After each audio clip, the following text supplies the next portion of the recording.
বলো। আসলে আমার কথা বলার মতো কোনো ভাষা নেই, কথা বলার মতো ভাষা এই কারণে নেই, দেশে মুসলিম বা মুসলিম কান্ট্রি অনেক আছে। সত্য।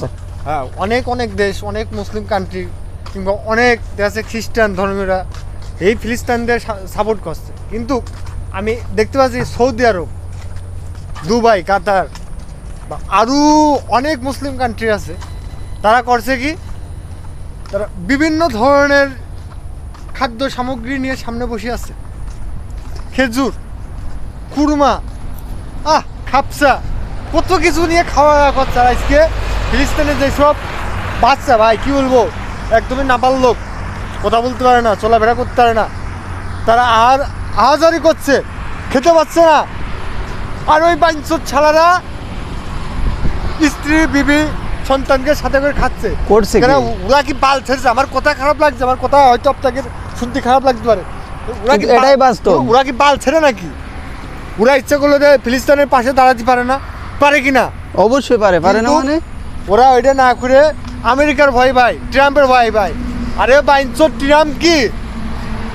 আল্লাহ যদি উপর থেকে চুল ধরে টানে, মানুষ কি নিজে বাল ধরে নামাতে পারবে? এটাই তো। ট্রাম্পের দিকে কি ভয় পাবে? ট্রাম্পই তো তোকে দিয়ে ভয় পাবে। বাইনচোদ, তোরা তেল তেল তেল তুলিস, তেল উত্তোলন করে স্বর্ণর খনি তোদের ভিতরে সব কিছু। তোমরা এখনো সময় আছে ভাই, মুসলিম যেসব ভাই, অনেক অনেক ভাই বোনেরা, অনেক দেশ মুসলিম এগিয়ে গেছে। কিন্তু আপনাদের একটা উদ্দেশ্যে কথা বলি, আপনারা ভিডিও এটা বাল ছাল করা বাদ দেন। বাংলা কথা একদম ডাইরেক্ট টকিং। আমি একদম ডাইরেক্ট টকিং কথা বলতে ভালোবাসি, কারণ আমরা অনেক কথাই বলতে পারি। অনেক কন্টেন্ট ক্রিয়েটার আছে, কারণ তারা বিভিন্ন টাকা পয়সা হাতিয়ে এনেছে কন্টেন্ট ক্রিয়েটার দিকে। ভাই দরকার নেই এগুলো, পারলে আপনারা সাহায্য সহযোগিতা করুন, না পারলে খাবার থেমে পাঠান। থাকুন, পানি পাঠান, তাদের জন্য আল্লাহ কিছু না করতে হলে দোয়া করেন। দোয়া তো করা যায়, অ্যাটলিস্ট মনে একটা আফসোস রাখা যায়। ভাই আর আমি এগুলো একটা করেন না, আমি কারণ ওরা খুব কষ্ট আছে। ফিলিস্তিনি আমাদের একটা আবেগ। আল আকসা মসজিদের কি অবস্থা, মেহেদী ভাই আপনি তো দেখেছেন। আর অবস্থা কান্না চেপে যাওয়ার মতো ভাই। যেখানে হাসরের ময়দান তৈরি হবে ফিলিস্তিনি সেন্টারে, সেখানে কি অবস্থা ভাইয়া। এগুলোর জন্য আমাদের কি জবাবদিহি করা লাগবে না? জবাবদিহি তো অবশ্যই করা লাগবে। আমরা কিছু করতে পারছি না ফিলিস্তিনের জন্য, আমরা কিছু করতে পারছি না।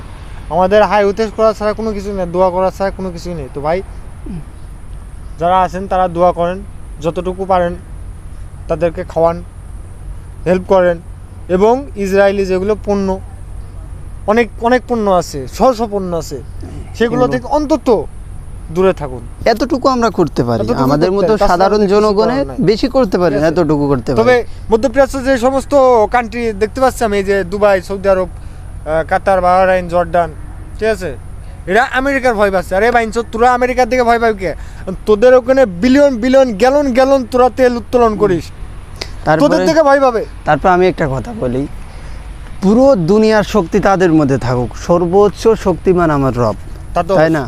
আমি কেন মানুষের দিকে ভয় পাবো? আমি তো আজ হলেও মরবো, কাল হলেও। আচ্ছা তোমরা ভয় পাচ্ছ, ফর এক্সাম্পল তোমরা ভয় পাচ্ছ যে আমাদের মেরে ফেলবে, হ্যান ত্যান আমাদের উপরে হামলা করবে। আচ্ছা তুমি যে এই মুহূর্তে ভাবছো, এই ভাবনাটা ভাবার 5 মিনিট পর তুমি কি বেঁচে থাকবে, এটার কোনো নিশ্চিত আছে?